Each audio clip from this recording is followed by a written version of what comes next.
The Great Hall of the Galactic Council was burning with anger. Representatives from 7 different species stood at their platforms, shouting at each other. Their voices echoed off the ancient stone walls that had stood for 12,000 cycles. In all that time, the Council had never seen a day like this one. High Chancellor Morveth watched the chaos from his elevated seat. He was a Droth, a tall creature with gray skin and 4 black eyes that could see in every direction at once. His people were known for their calm nature and wise decisions. But today, even Morveth felt fear growing in his chest. The war had started 3 weeks ago. The Vellani Empire, one of the oldest members of the Council, had sent their warships into Karani space without warning. They burned colonies. They destroyed trade stations. They killed millions of innocent beings in a single night. No one knew why. Ambassador Thirel of the Karani slammed her fist on her platform. She was small compared to the others, with blue skin and large silver eyes that now burned with rage. "The Vellani have broken every law of this council," she screamed. "They murder our people while you all stand here and do nothing." "We did not start this conflict," replied Commander Orith of the Vellani. He was a massive creature, covered in red scales that shimmered under the hall's lights. His voice was cold and showed no emotion. "Your ships entered our territory first. We simply defended ourselves." "Lies!" Thirel shouted. "You invaded us. The whole galaxy saw your fleet cross into our space." The argument continued. Representatives took sides. Some supported the Karani. Others believed the Vellani. A few tried to stay neutral, but that became harder with each passing moment. Morveth raised his hand, and slowly the room fell silent. Everyone respected the High Chancellor. Even in times like these, "This war threatens to destroy everything we have built," Morveth said, his voice heavy with worry. 17 star systems have already fallen. Billions of lives have been lost. If we do not find peace soon, there will be nothing left to govern. But his words did little to calm the anger in the room. The Vellani and Karani representatives stared at each other with pure hatred. Peace seemed impossible. As the session continued, Morveth noticed something strange. Throughout all the discussions of fleets and weapons and battle strategies, no one mentioned a certain part of the galaxy. No one talked about the Orion Arm. No one spoke about the small yellow star with 9 planets, one of which was covered in blue oceans and green land. No one mentioned Earth. This was not an accident. Every member of the Council knew about Earth. They knew about the humans who lived there, 8 billion of them on a tiny planet that was barely a speck in the vast universe. But they also knew the one rule that no species ever broke. Earth was not to be discussed. Earth was not to be contacted. Earth was to be left completely alone. Morveth had been High Chancellor for 200 cycles. In all that time, he had only heard Earth mentioned twice, and both times the conversations ended quickly. The older members of the Council, those who remembered what happened long ago, became pale and silent whenever that planet's name was spoken. Even now, in the middle of a galactic war, no one dared suggest involving the humans. After the session ended, Morveth returned to his private chambers. He sat in his chair and stared out the window at the stars. Somewhere out there, far from the war and the politics and the death, was Earth. The humans lived their lives without knowing that thousands of alien species watched the galaxy burn around them. Morveth sometimes wondered what would happen if the humans ever discovered they were not alone. Would they be afraid? Would they try to make peace? Or would they react in some other way that no one could predict? He pushed the thought away. It did not matter. The Council had decided long ago that Earth would never join the galactic community. The humans were too dangerous. Not because they had powerful weapons or advanced technology. In fact, by galactic standards, humans were primitive. They had only recently learned to send ships to their own moon. No, the humans were dangerous for a different reason. A reason that made Morveth's 4 hearts beat faster every time he thought about it. The door to his chamber opened, and Ambassador Thirel walked in. Her silver eyes were red from crying, and her hands shook slightly. "High Chancellor," she said, her voice barely above a whisper. "We are losing this war. The Vellani have more ships, more soldiers, more resources. Within 6 months, my entire species could be destroyed. Morveth nodded slowly. I know. The Council is working on solutions. There is one solution no one will discuss, Thirel said. She stepped closer, looking around as if afraid someone might hear. Earth. The humans. We could contact them. Ask for their help. Morveth stood up so fast that his chair fell backward. For a moment, real terror showed on his face. Never, he said. Never speak of that again. Thirel looked confused. Why? They are just a primitive species. They have barely explored their own solar system. What could possibly make you so afraid of them? The High Chancellor walked to his window and stared at the distant stars. For a long moment, he said nothing. Then, in a voice that sounded old and tired, he began to speak. 200 cycles ago, before I became Chancellor, we sent a ship to Earth. A simple observation mission. We wanted to study the humans, learn about their culture, see if they might one day be ready to join the galactic community. He paused, and Thirel noticed his hands were trembling. The ship landed in a remote area. The crew thought they were hidden. They thought the humans would never notice them. They were wrong. What happened? Thirel asked. Morveth turned to face her. In his 4 eyes, she saw something she had never seen before in a Droth. Pure, absolute fear. The humans found them within 2 days. They captured the entire crew. They took apart the ship, piece by piece, and within 6 months, they had figured out how our communication systems worked. They began sending messages into space, demanding to know who else was out there. Thirel felt cold. They reverse-engineered alien technology in 6 months? That's impossible. It takes most species centuries to understand such things. That is why we fear them, Morveth said. The humans do not think like other species. They do not accept limits. They do not believe anything is impossible. When they see a challenge, they do not run from it. They attack it. They study it. They conquer it. He sat back down, suddenly looking very old. We sent a team to erase all evidence. We took back our crew. We destroyed every piece of technology the humans had built, and we made them forget. We used memory devices to wipe their minds. As far as the humans know, that ship never existed. But you are still afraid, Thirel observed. Morveth nodded. Because we learned something during that mission. Something that keeps me awake at night even now. 200 cycles later. What did you learn? The High Chancellor looked at her with eyes full of ancient terror. We learned that the humans were not surprised we existed. They were not afraid. They were not shocked. When they captured our crew and saw beings from another world for the first time, do you know what they did? Thirel shook her head. They smiled, Morveth whispered. They smiled and said, "We knew you were out there. We have been waiting for you." And that, Ambassador, is why Earth must never be involved in this war, because a species that waits for the universe to come to them, that species is more dangerous than anything we have ever faced. W.S. Capserve. W.S. Capserve. The room fell silent. Outside, the stars continued to burn, and somewhere in the Orion Arm, 8 billion humans lived their lives, unaware that the galaxy trembled at the thought of them. Ambassador Thirel could not sleep that night.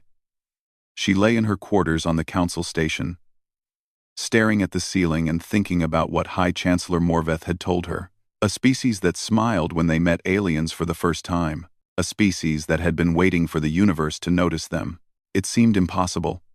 Every other species in the galaxy had reacted the same way when they discovered they were not alone. Fear. Panic. Some had wars. Others had collapsed governments. A few had gone mad from the shock of learning that the universe was full of other beings, but the humans had smiled. They had said they were waiting. Thirel got out of bed and walked to her computer terminal. She was not supposed to access the restricted files. Only the council elders had permission to read about Earth. But she was desperate. Her people were dying in a war they could not win. If there was any chance the humans could help, she needed to know more about them. She entered her codes and began searching. Most of the files were locked, but she found a few that she could open. They were old observation reports from the early missions to Earth, before the incident that Morveth had described. The first report was about human history. Tyrell read it with growing horror. The humans had spent most of their existence killing each other.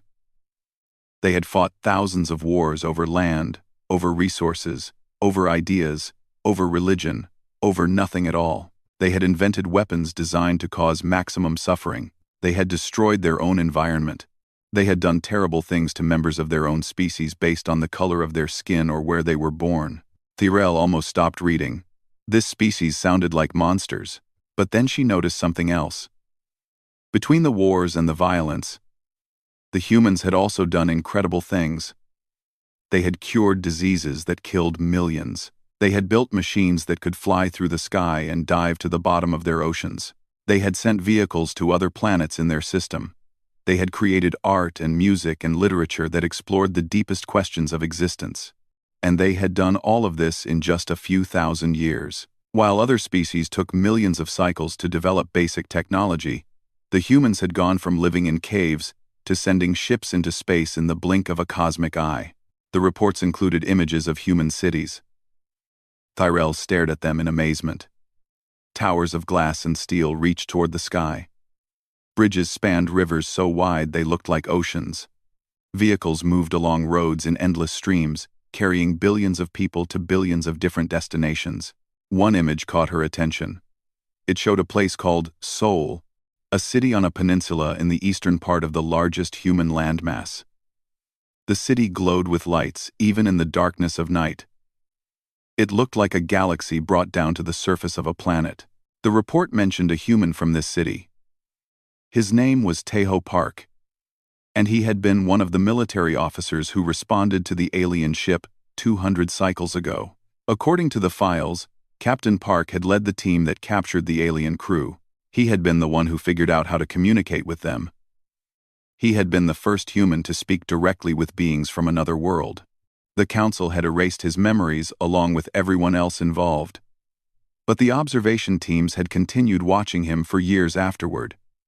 They wanted to make sure the memory wipe had worked. It had not worked completely. Captain Park did not remember the aliens. He did not remember capturing the ship or speaking to the crew. But something had changed in him. After the incident, he became obsessed with the stars.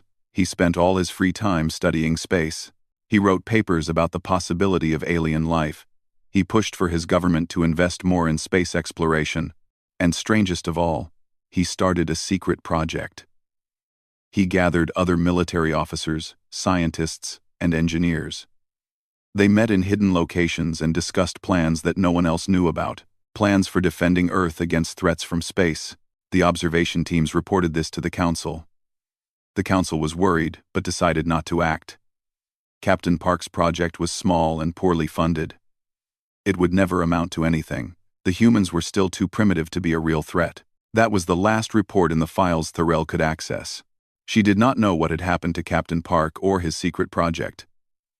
But she had a terrible feeling that the Council had made a mistake by ignoring him. The next morning, Tyrell requested a meeting with High Chancellor Morveth. He agreed to see her, though he looked tired and worried when she entered his office. "I read the old files," she said. "About Earth. About the humans." Morveth closed his eyes and let out a long breath. "You should not have done that. I had to know. My people are dying. I need to understand why we cannot ask the humans for help." The High Chancellor stood and walked to his window.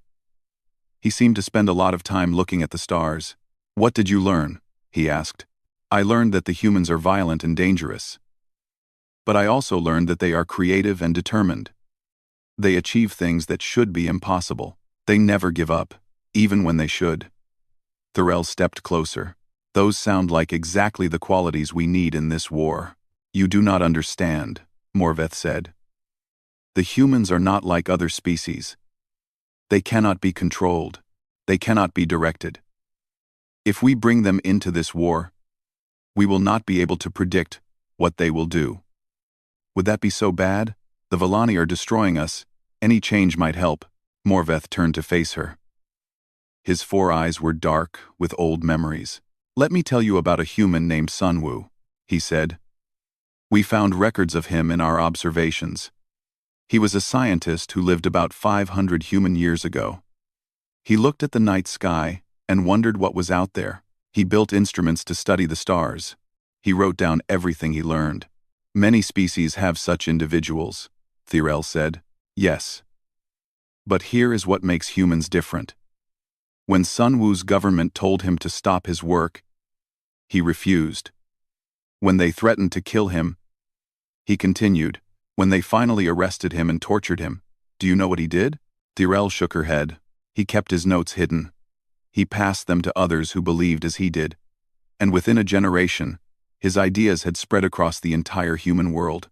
The government that tried to silence him was eventually destroyed, and Sunwoo became a hero to billions." Morveth's voice grew quiet.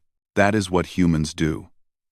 They do not accept authority simply because it is powerful. They question everything. They fight against any attempt to control them. They would rather die than surrender their freedom to think and explore and discover." "That sounds admirable," Thirel said. "It is terrifying," Morveth replied. "Because the Galactic Council exists to maintain order. We control the flow of technology. We decide which species are ready for what knowledge.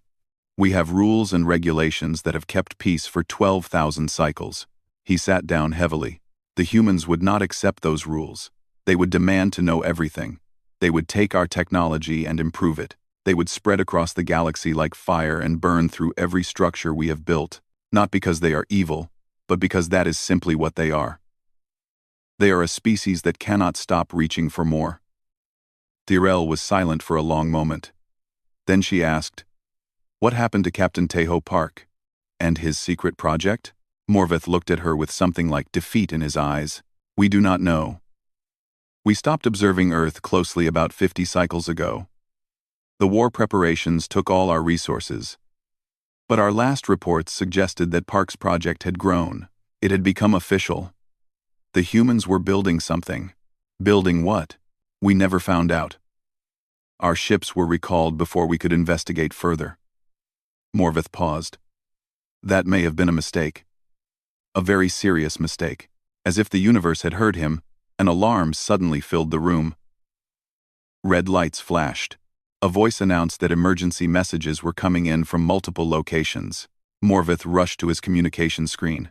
His face went pale as he read the messages. "What is it?" Thirel asked. The High Chancellor turned to her with absolute terror in his four eyes. "Commander Orith of the Villani.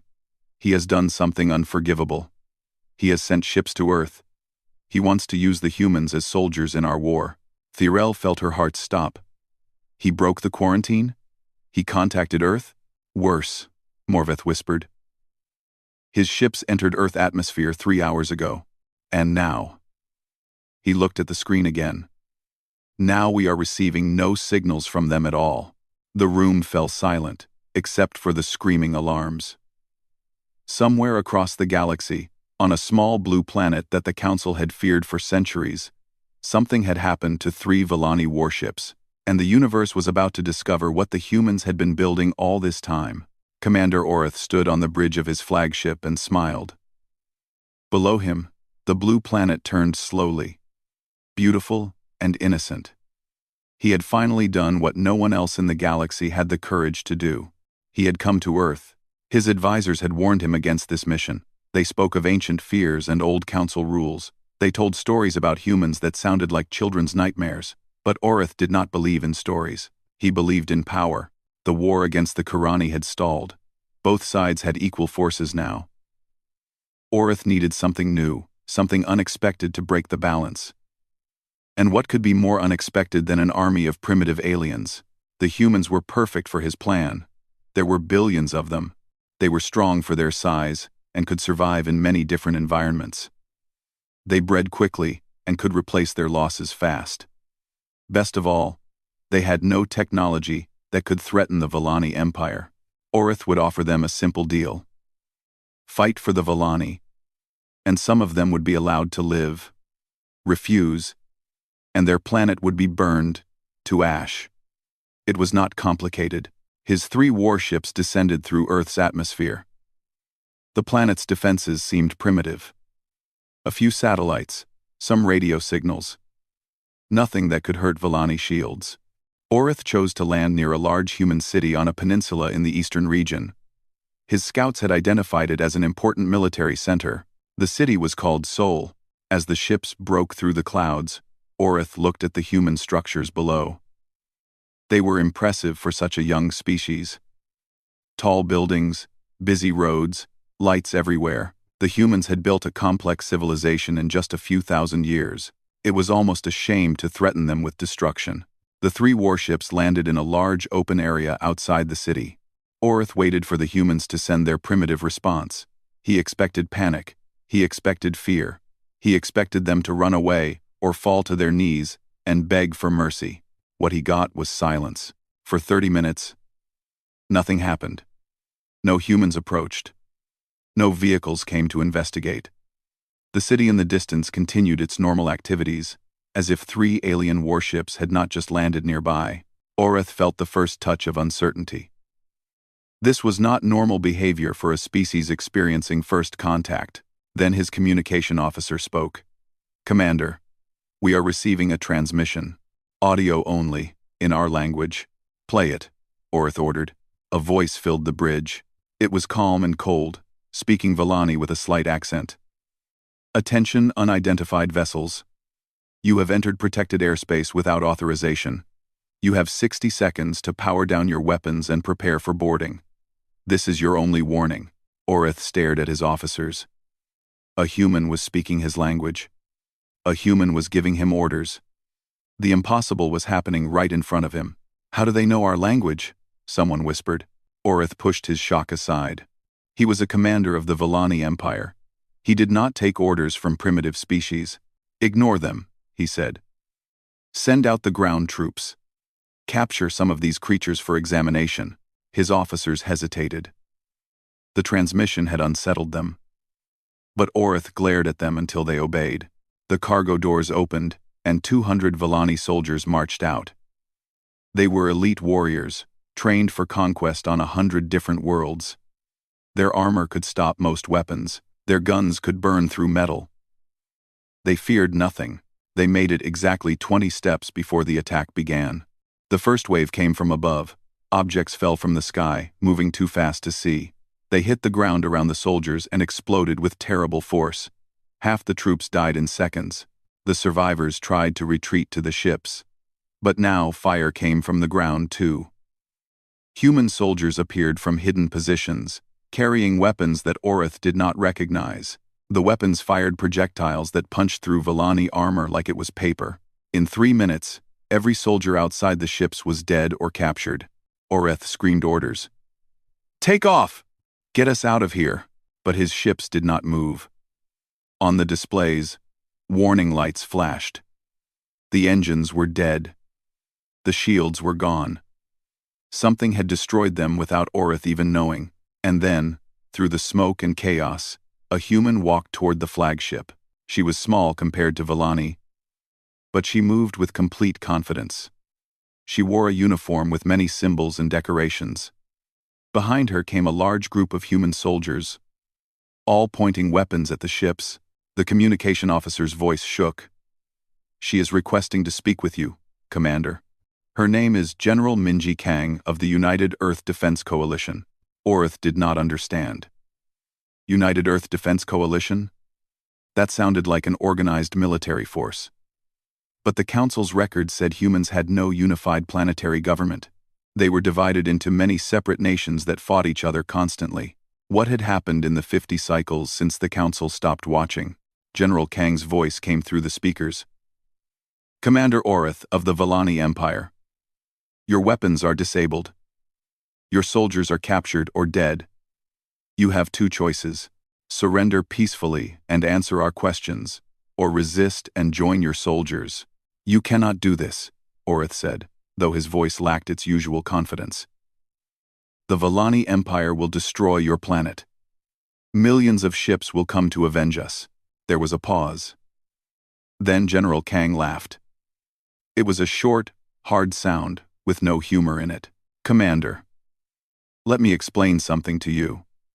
40 years ago, your people made a mistake. You thought you could come to our world and study us like animals. You thought you could erase our memories and we would forget. You were wrong." Orith felt cold spreading through his body. "Some of us remembered," Kang continued. "Not everything, but enough. Enough to know that we were not alone. Enough to know that others would come eventually. And so we prepared." She gestured at the sky. "Right now, you are surrounded by 300 orbital defense platforms. Each one carries weapons that can destroy your flagship in a single shot. Below you, our ground forces have already captured 74 of your soldiers. Our scientists are examining your technology, just like they did 40 years ago. And this time, no one is going to make us forget." Orith looked at his displays. His officers had finally gotten some sensors working. What they showed made his scales turn pale. The sky above Earth was filled with satellites, thousands of them. And they were not primitive communication devices. They were weapons platforms, far more advanced than anything the Council's records had described. "How is this possible?" Orith whispered. "You had nothing 40 years ago." "We had determination," General Kang replied. "We had that one piece of technology your people left behind. And we had billions of humans who all believed in the same goal. That was enough." She stepped closer to the ship. The man who led the first defense program was named Taeho Park. "He is old now, but he is still alive. He sent a message that I should deliver to you." "What message?" Orith asked. He said, "Welcome back. We have been waiting for you." Orith remembered the stories then. The warnings from the Council. The reason Earth was supposed to be left alone. He finally understood, but it was too late. "Your choice, Commander," Kang said. "Surrender or die." Orith surrendered. They led him out of his ship in chains. As he walked past the rows of human soldiers, he saw their faces. They were not afraid. They were not even excited. They looked at him the way a predator looks at prey. One human soldier, young and tall with sharp eyes, smiled at Orith as he passed. His uniform said his name was Colonel Sun Woo Yoon. "Commander," Colonel Yoon said politely. "Thank you for bringing us 3 new warships. Our engineers have been wanting to examine Villani technology." "Our engineers?" Orith said nothing. There was nothing to say. General Kang walked beside him. "You came here thinking we were primitive. You thought you could use us as soldiers in your war. Instead, you have given us exactly what we needed." "What is that?" Orith asked. Kang looked at the stars above. "A reason to build a fleet. A reason to come out of hiding. A reason to show the galaxy what humanity can do." She smiled. And it was the same smile that had terrified the Council 200 cycles ago. "Your war is about to change, Commander. And not in the way you expected." Across the galaxy, on the Council station, High Chancellor Morveth received the news. 3 Villani warships had been destroyed. Commander Orith had been captured, and Earth had just announced its existence to the universe. The nightmare had begun. The Galactic Council had seen many crises in 12,000 cycles of existence. Wars had come and gone. Empires had risen and fallen. Species had joined the community, and others had disappeared forever. But nothing had ever caused panic like the news from Earth. High Chancellor Morveth called an emergency session. Every representative arrived within hours, even those who had to travel across multiple star systems. They gathered in the Great Hall, and for the first time anyone could remember, they were completely silent. Morveth stood at his platform and spoke in a voice heavy with dread. 3 days ago, Commander Orith of the Villani Empire violated our oldest law. He took 3 warships to Earth. He intended to enslave the humans and use them as soldiers in the current war. He paused and looked around the room. All 3 warships were destroyed within 3 hours of landing. Commander Orith has been captured. 74 Villani soldiers are now prisoners on Earth. And the humans have sent a message to the entire galaxy. A recording played across the hall. A human voice spoke, translated into the common galactic language. "This is Admiral Ji-Wan Han, of the United Earth Defense Coalition. Your ships entered our space without permission. Your soldiers threatened our people. We have responded appropriately. Know this. Earth is not weak. Earth is not primitive. Earth is not afraid. Any species that attacks us will face the same response. Any species that approaches in peace will be welcomed as friends. The choice is yours." End quote. The recording ended. The hall exploded in chaos. Ambassador Thirel of the Karani shouted above the noise. "This changes everything. The humans have technology we did not know existed. They destroyed 3 capital ships in 3 hours. If they join our side in the war, if they join your side?" The Villani representative was furious. "They attacked our ships, killed our soldiers. They are enemies of the Empire. They defended themselves against an illegal invasion," Thirel shot back. "You broke council law. You got exactly what you deserved." The argument grew louder. Representatives pushed and shouted. Security officers moved in to keep species separated. It looked like the council itself might collapse into violence. Then a new signal came through the communication system. "This is Admiral Ji-Won Han of the United Earth Defense Coalition. I am requesting direct communication with the Galactic Council." Everyone stopped. Morveth felt his hearts beating too fast. He looked at his fellow council members. They were all terrified. But they were also curious. After centuries of avoiding Earth, they were finally going to speak with a human. "Open the channel," Morveth ordered. A holographic image appeared in the center of the hall. It showed the bridge of a ship unlike anything the council had seen before. The design was strange, combining human engineering with elements that looked almost Villani. At the center stood a human woman in a dark uniform. Admiral Ji-Won Han was not tall by human standards, but she carried herself like a giant. Her black hair was pulled back tightly. Her eyes were sharp and missed nothing. Behind her stood other humans, all watching the council with intense interest.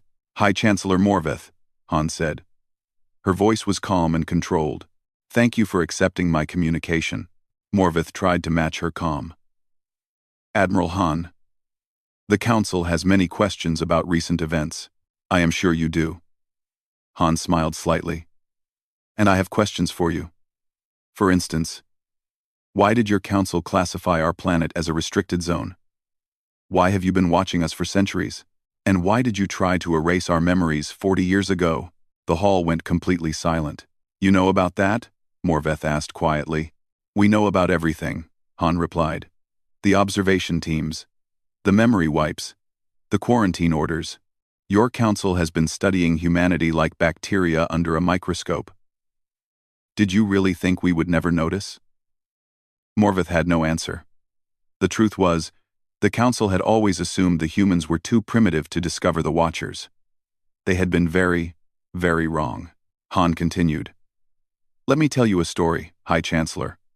40 years ago, a man named Taeho Park had strange dreams. Dreams of creatures with 4 eyes. Dreams of ships from the stars. Dreams of a universe full of life. The memory wipe had worked on his conscious mind, but something remained deep inside." She stepped closer to the camera. "Park spent years trying to understand his dreams. He gathered others who had similar experiences. Eventually, they found the truth. And when they did, they decided that humanity would never be caught unprepared again." "The Defense Coalition," Morveth said. "Yes. We have been building for 40 years. Hidden bases, orbital weapons, research facilities, ships."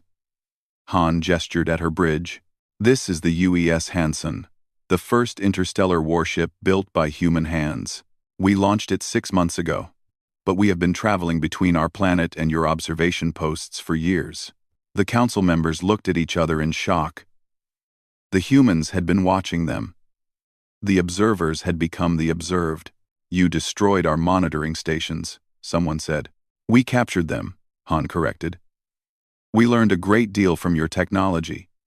Your translation systems, for example. Very useful. We now speak 47 galactic languages." A young human stepped forward. He was tall, with intelligent eyes, and a serious expression. Han introduced him. "This is Commander Do-Hyun Lee, my tactical officer." He led the team that captured your last observation post. Commander Lee nodded politely. We tried to be gentle. Your equipment was valuable. The Villani representative could not contain himself any longer. This is an act of war. You have stolen Council property, killed Villani soldiers. The Empire will respond with overwhelming force. Admiral Han's expression did not change. Your Empire sent 3 warships to enslave my people. I destroyed them. Your Commander Orith threatened to burn our planet.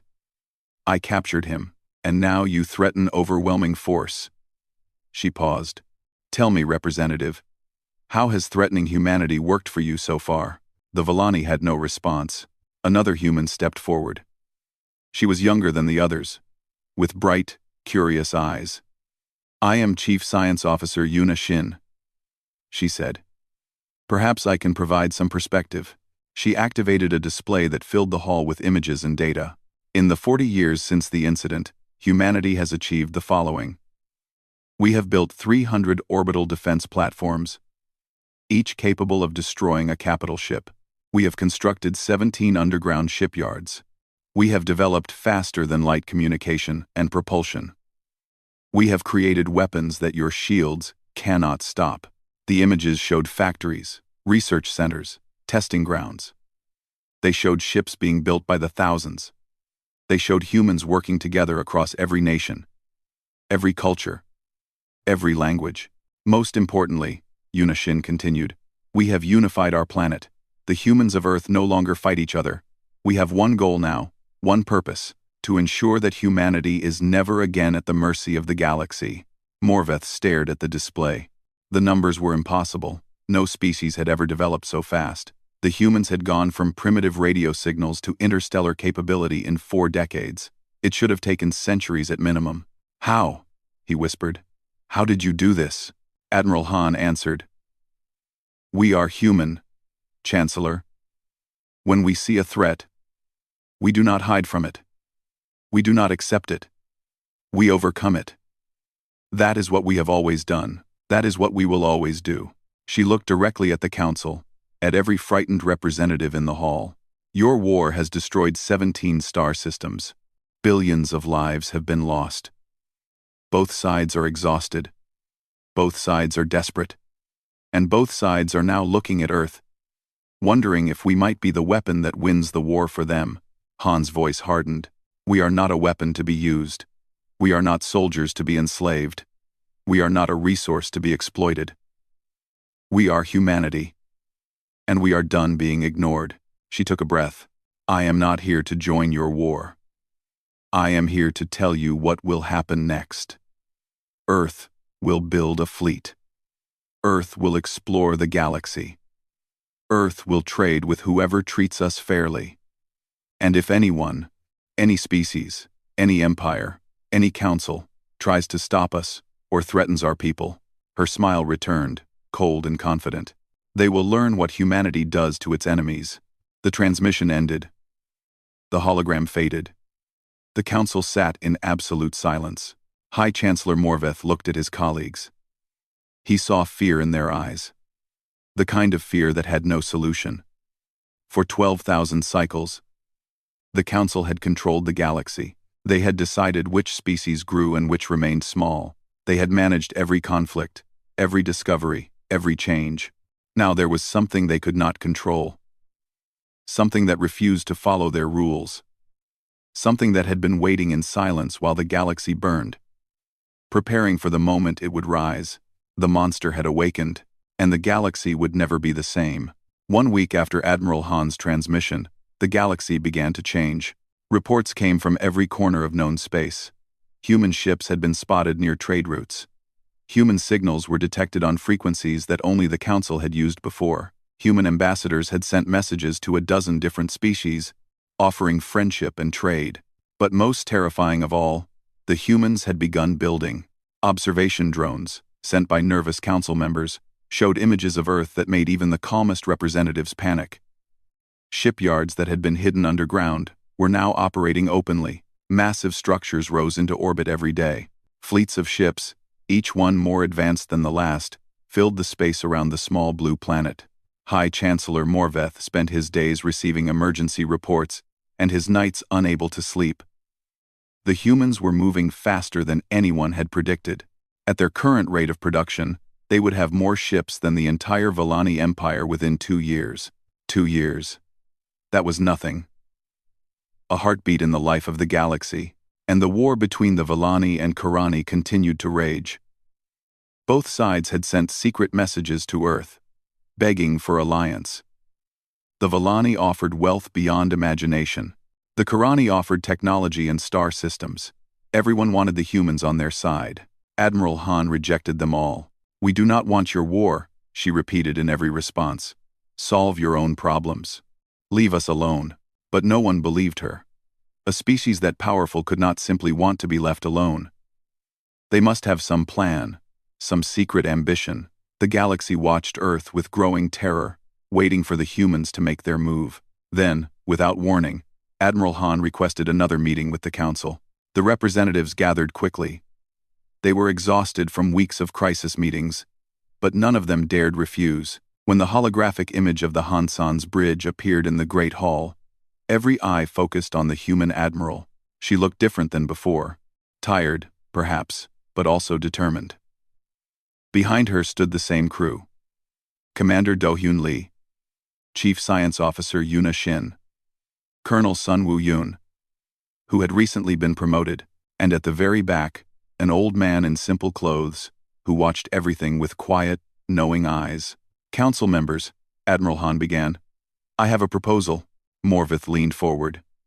"We are listening. The war between the Villani and Karani has killed billions. It has destroyed ecosystems, ended civilizations, caused suffering beyond calculation. Both sides have asked us to join. Both sides believe that human weapons would give them victory." She paused. "They are correct. Our technology is superior. Our production capacity is unmatched. If we chose a side, the war would end within months." The hall was silent. Everyone knew this was true. "But we will not choose a side," Han continued, "because war is not what humanity wants." The Villani representative could not hold back. "Then what do you want? Why build such a fleet, if not to conquer? Why show such strength, if not to use it?" Admiral Han's expression softened slightly. "That is a fair question. I will let someone else answer it." She stepped aside, and the old man at the back of the bridge moved forward. He walked slowly, his body showing the weight of many years. But his eyes were bright and sharp. "My name is Taeho Park," he said. His voice was quiet but carried perfectly across the hall. 40 years ago, I met beings from another world. The Council erased my memories of that meeting, but they could not erase what it meant to me." He looked at the representatives with something like compassion. "All my life, I looked at the stars and wondered if we were alone. When I learned we were not, I felt two things. First, fear. Fear of what might be out there. What might threaten our world, our people, our future. That fear drove me to build defenses, to prepare humanity for the worst." He took a breath. "But the second thing I felt was hope. Hope that somewhere out there were friends waiting to be found. Civilizations that had solved problems we still struggled with. Species that could teach us and learn from us. A galaxy full of wonders beyond imagination." Park stepped closer to the camera. "I am 93 years old. I do not have many years left. But I did not spend my life building weapons just so humanity could use them to kill. I built them so we would be safe enough to reach for something better." He turned to look at his crew, at the young humans who would carry on his work. "We are not your enemies," he said to the Council. "We could be, if you force us. We could burn through this galaxy and leave nothing but ash. That is what you fear. That is why you quarantined our planet and tried to keep us contained." His voice grew stronger. "But that is not what we are. We are builders. We are explorers. We are dreamers. Yes, we have violence in our past. Yes, we have done terrible things to each other. But we have also done beautiful things. We have reached across every divide that separated us and found common ground. We ended our own wars so we could face the universe together." He looked directly at High Chancellor Morveth. "Your council has governed for 12,000 cycles. You have kept peace, you have maintained order, but you have also held species back. You have decided who gets to grow and who stays small. You have controlled the galaxy because you were afraid of what might happen if you lost control. Park smiled, gentle and wise. We are not here to destroy your council. We are here to join it, not as subjects to be managed, but as partners to be respected. We offer our technology, our production, our creativity. We offer solutions to problems you have not been able to solve. And in return, we ask only one thing. What do you ask? Morvith whispered. Trust, Park said simply. Trust us to be more than our worst moments. Trust us to grow in wisdom as we grow in power. Trust us to stand beside you as equals, not above you as conquerors. The hall was completely silent. Representatives looked at each other, uncertain. This was not what they had expected. They had prepared for threats, for demands, for war. They had not prepared for an invitation. Admiral Han spoke again. We know trust is difficult. You have feared us for centuries. You have watched us kill each other and assumed we would do the same to you. Perhaps you are right to be cautious. She gestured, and images appeared throughout the hall. They showed human doctors treating wounded Villani prisoners, human engineers sharing technology with Karani refugees, human ships delivering supplies to worlds devastated by war. These are our actions in the past week, Han said. We have helped everyone who asked, regardless of species. We have taken no payment. We have demanded no alliance. This is who we choose to be. She looked at the council with eyes that held no fear. You have a choice to make. You can continue to see us as monsters, as threats, as something to be contained, or you can accept us as what we truly are, a young species with much to learn, but also much to offer. Her voice hardened slightly. But know this. If you choose fear, if you try to attack us, or contain us, or destroy us, you will fail. We are prepared for war. We hope we never have to prove it. High Chancellor Morveth stood slowly. His 4 eyes met Admiral Han's too. What would you have us do? He asked. End this war, Han said. Bring the Villani and Karani together. Force a peace if you have to. And then invite humanity to join your council. Not as a junior member, not as an observer, but as an equal partner. And if we refuse? Han's expression was calm. Then we will build our fleet.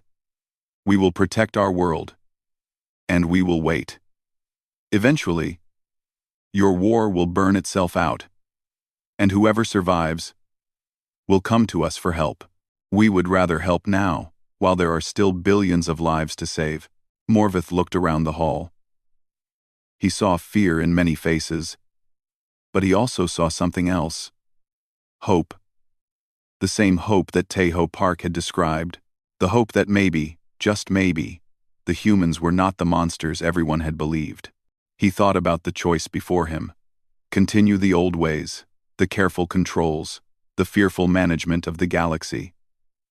Or take a risk, trust a species that had every reason to destroy them, but chose instead to offer partnership.